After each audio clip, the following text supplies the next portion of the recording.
നമസ്കാരം. ഗുരുവായൂരപ്പനെ അഥവാ സാക്ഷാൽ ശ്രീകൃഷ്ണ ഭഗവാനെ ആരാധിക്കുന്നവർ തന്നെയാണ് എവരും. എന്നാൽ ഭഗവാനെ ആരാധിക്കുമ്പോൾ ഒരു വ്യക്തിയുടെ ജീവിതത്തിൽ പല വിധത്തിലുള്ള അനുഭവങ്ങളും പ്രത്യക്ഷമായ അനുഭവങ്ങളും ജീവിതത്തിൽ ലഭിക്കുന്നു എന്നതും വാസ്തവമായ കാര്യമാണ്. ഭഗവാനെ ആരാധിക്കുമ്പോൾ ഞാൻ ഈ പരാമർശിക്കുന്നതായ ലക്ഷണങ്ങൾ നിങ്ങളുടെ ജീവിതത്തിൽ പ്രകടമാകുന്നുണ്ടോ എന്ന് നോക്കുക. ഉണ്ട് എങ്കിൽ അത് മഹാഭാഗ്യം തന്നെയാകുന്നു. ഭഗവാന്റെ കടാക്ഷത്താൽ മാത്രം ജീവിതത്തിൽ സംഭവിക്കുന്നതായ കാര്യങ്ങളാകുന്നു. ഭഗവാൻ നിങ്ങളോടൊപ്പമുണ്ട് എന്ന വ്യക്തമായ സൂചനയാണ് ഇതിലൂടെ അർത്ഥമാക്കുവാൻ സാധിക്കുക. ആ വിശേഷപ്പെട്ടതായ ലക്ഷണങ്ങളെക്കുറിച്ച്, ഭഗവാൻ നൽകുന്നതായ ആ സൂചനകളെക്കുറിച്ച്, പ്രത്യക്ഷമായ അനുഭവങ്ങളെക്കുറിച്ച് ഈ വീഡിയോയിലൂടെ വിശദമായി തന്നെ മനസ്സിലാക്കാം. ഏവരും ഭഗവാനെ മനസ്സിൽ സ്മരിച്ചുകൊണ്ട് ഹരേ കൃഷ്ണ എന്ന് കമന്റ് ബോക്സിൽ രേഖപ്പെടുത്തുവാൻ ശ്രമിക്കുക.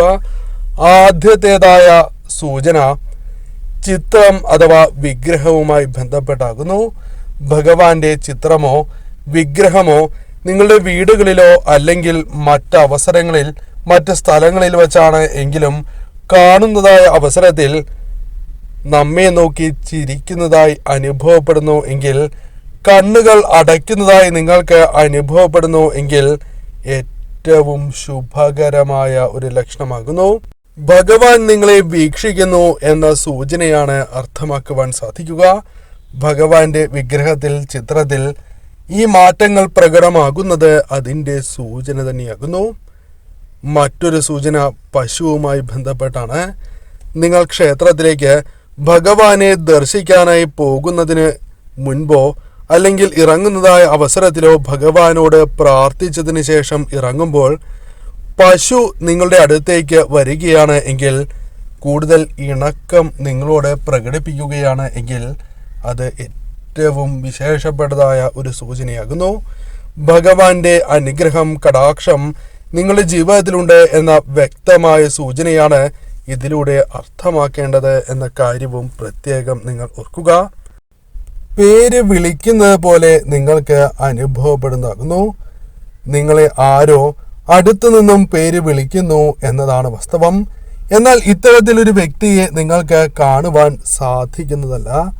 എന്നാൽ ആരോ നിങ്ങളെ വിളിക്കുന്നത് പോലെ നിങ്ങൾക്ക് അനുഭവപ്പെടുന്നു. പലപ്പോഴും ചില തെറ്റായ കാര്യങ്ങൾ അത് അപ്പോൾ ബോധ്യപ്പെട്ടില്ല എങ്കിൽ പോലും ആ കാര്യം ചെയ്യുന്നതിന് മുൻപ് നിങ്ങളെ ആരോ വിലക്കുന്നതായി അനുഭവപ്പെടുന്നതും ഏറ്റവും ശുഭകരമായ ഒരു ലക്ഷണമാകുന്നു. ഭഗവാൻ കൂടെയുണ്ട് എന്ന വ്യക്തമായ സൂചനയാണ് ഇതിലൂടെ അർത്ഥമാക്കേണ്ടത് എന്ന കാര്യം പ്രത്യേകം ഓർക്കുക. തുളസിയിലയുമായി ബന്ധപ്പെട്ടും ചില ലക്ഷണങ്ങൾ പരാമർശിക്കേണ്ടതായിട്ടുണ്ട്. ഭഗവാനെ നിങ്ങൾ പ്രാർത്ഥിക്കുന്നതായ അവസരത്തിൽ നിങ്ങൾ സമർപ്പിച്ചതായ തുളസി ആ നിമിഷം തന്നെ താഴെ വീഴുന്നതായി നിങ്ങൾക്ക് അനുഭവപ്പെടുകയാണ് എങ്കിൽ, അത്തരത്തിൽ സംഭവിക്കുകയാണ് എങ്കിൽ, അല്ലെങ്കിൽ ആ തുളസിയില അനങ്ങുന്നതായി നിങ്ങൾക്ക് അനുഭവപ്പെടുന്നു എങ്കിൽ അതും ശുഭകരമായ ലക്ഷണമാകുന്നു. തുളസിമാലയാണ് എങ്കിൽ പോലും ആ തുളസിമാല അനങ്ങുന്നതായി നിങ്ങൾക്ക് കാണുവാൻ സാധിക്കുന്നു എങ്കിൽ അത് ഭഗവാൻ നിങ്ങളോടൊപ്പമുണ്ട് എന്ന വ്യക്തമായ സൂചന തന്നെയാകുന്നു. നിങ്ങളുടെ മടിയിൽ അല്ലെങ്കിൽ തലയിലായി അഥവാ ശിരസിലായി തുളസി വീഴുകയാണ് എങ്കിൽ അതും ശുഭകരമായ ലക്ഷണം തന്നെയാകുന്നു. കൂടാതെ ആലിലയാണ് എങ്കിൽ പോലും ഇത്തരത്തിൽ സംഭവിക്കുന്നു എങ്കിൽ, അതായത് നിങ്ങളുടെ മടിയിലോ ശിരസിലോ വീഴുന്നു എങ്കിൽ അതും മഹാഭാഗ്യം തന്നെയാകുന്നു. ജീവിതത്തിൽ വലിയൊരു മാറ്റം തന്നെ ഭഗവാന്റെ കൃപാ കടാക്ഷത്താൽ നിങ്ങളുടെ ജീവിതത്തിലേക്ക് കടന്നു വരാൻ പോകുന്നു എന്ന് തന്നെ അർത്ഥമാക്കാം. ഏറ്റവും വിശേഷപ്പെട്ടതായ ലക്ഷണമായി തന്നെ നിസ്സംശയം പറയുവാൻ സാധിക്കുന്നതാണ്. മറ്റൊന്ന് മഞ്ഞപ്പട്ട് അഥവാ മഞ്ഞ പുഷ്പവുമായി ബന്ധപ്പെട്ടാകുന്നു. മഞ്ഞപ്പട്ട് അഥവാ മഞ്ഞ പുഷ്പം നിങ്ങൾക്ക് ലഭിക്കുന്നു, അത് പ്രാർത്ഥിച്ചതായ സമയത്ത് ഉടനെ തന്നെ നിങ്ങൾക്ക് ലഭിക്കുന്നു എങ്കിൽ സൗഭാഗ്യം നിങ്ങളെ തേടിയെത്താൻ പോകുന്നു. സാക്ഷാൽ ഭഗവാൻ നിങ്ങൾക്കൊപ്പമുണ്ട് എന്ന സൂചനയാകുന്നു. അതിനാൽ തീർച്ചയായും ഭഗവാന്റെ അനുഗ്രഹത്താൽ കാര്യങ്ങൾ കൂടുതൽ അനുകൂലമായി തീരാൻ പോകുന്നതിൻ്റെ സൂചനയായും നിങ്ങൾക്ക് പരാമർശിക്കുവാൻ സാധിക്കും. പലവിധ സൂചനകൾ നിങ്ങൾക്ക് ഭഗവാൻ നൽകുന്നു എന്നതാണ് വാസ്തവം. അപരിചിതരായ വ്യക്തികൾ കയ്യിൽ ശംഖ് അല്ലെങ്കിൽ തുളസിയില പിടിച്ച് അല്ലെങ്കിൽ തുളസിമാല പിടിച്ച് നിങ്ങളെ നോക്കി ചിരിക്കുന്നു, നിങ്ങളുടെ മുന്നിലൂടെ നടന്നു പോകുന്നു എങ്കിൽ അത് വിശേഷപ്പെട്ടതായ ഒരു ലക്ഷണമാകുന്നു. കുട്ടി നിങ്ങളെ നോക്കി ചിരിക്കുന്നതാണ് എങ്കിൽ അത് വിശേഷപ്പെട്ടതായ ലക്ഷണമാണ്.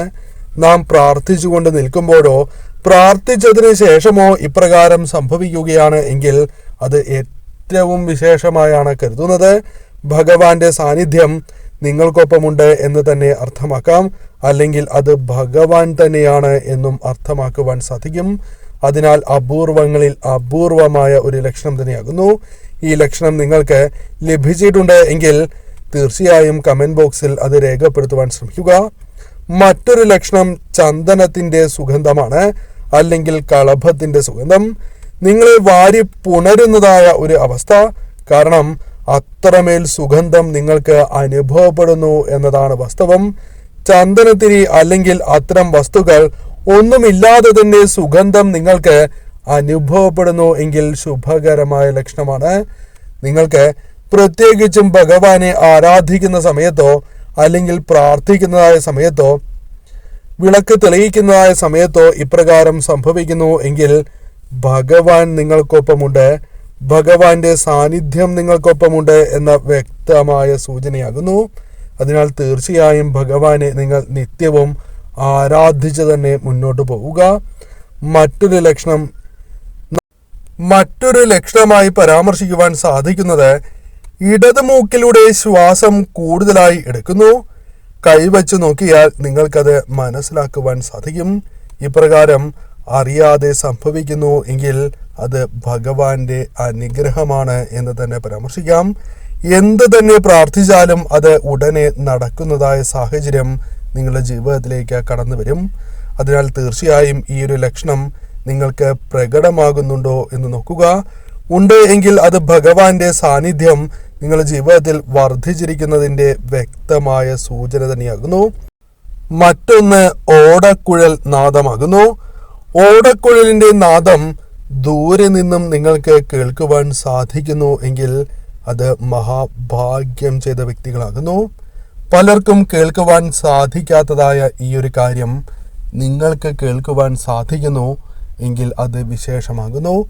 ഭഗവാനെ ആരാധിക്കുന്നതായ സമയത്തോ ഭഗവാന്റെ ചിന്തകൾ മനസ്സിൽ നിറയുന്നതായ സമയത്തോ ഇത്തരമൊരു സൂചന, ഈ ഒരു ലക്ഷണം നിങ്ങൾക്ക് പ്രകടമാകുന്നു എങ്കിൽ അത് മഹാഭാഗ്യമായി തന്നെ കണക്കാക്കാം.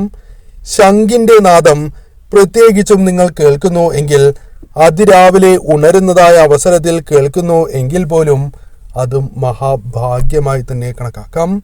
നിങ്ങളുടെ ജീവിതത്തിൽ സംഭവിക്കാൻ പോകുന്ന ഏറ്റവും ശുഭകരമായ ലക്ഷണങ്ങൾ, ഏറ്റവും ശുഭകരമായ കാര്യങ്ങളുടെ മുന്നോടിയായി മാത്രം കേൾക്കുവാൻ സാധിക്കുന്ന ഒരു ശബ്ദമായി തന്നെ പരാമർശിക്കാം.